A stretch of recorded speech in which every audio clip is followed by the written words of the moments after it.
নমস্কার। একটি মোরগের কাহিনী। কবি সুকান্ত ভট্টাচার্য।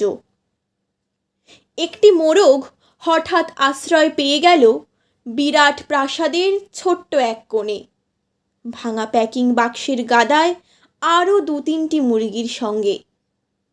আশ্রয় যদিও মিলল, উপযুক্ত আহার মিলল না।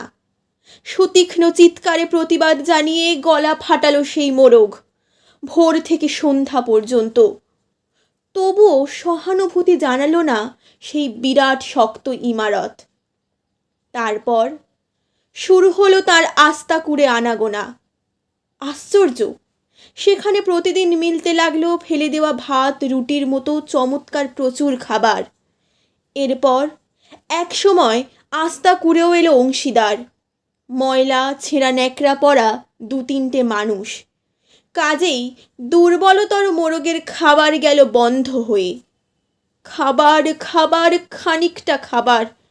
অসহায় মোরগ খাবারের সন্ধানে বারবার চেষ্টা করল প্রাসাদে ঢুকতে। প্রত্যেকবারই তাড়া খেল প্রচণ্ড। ছোট্ট মোরগ ঘাড় উঁচু করে স্বপ্ন দেখে, প্রাসাদের ভেতর রাশি রাশি খাবার। তারপর সত্যি সে একদিন প্রাসাদে ঢুকতে পেল। একেবারে সোজা চলে এলো ধপধপে সাদা দামি কাপড়ে ঢাকা খাবার টেবিলে। অবশ্য খাবার খেতে নয়, খাবার হিসেবে।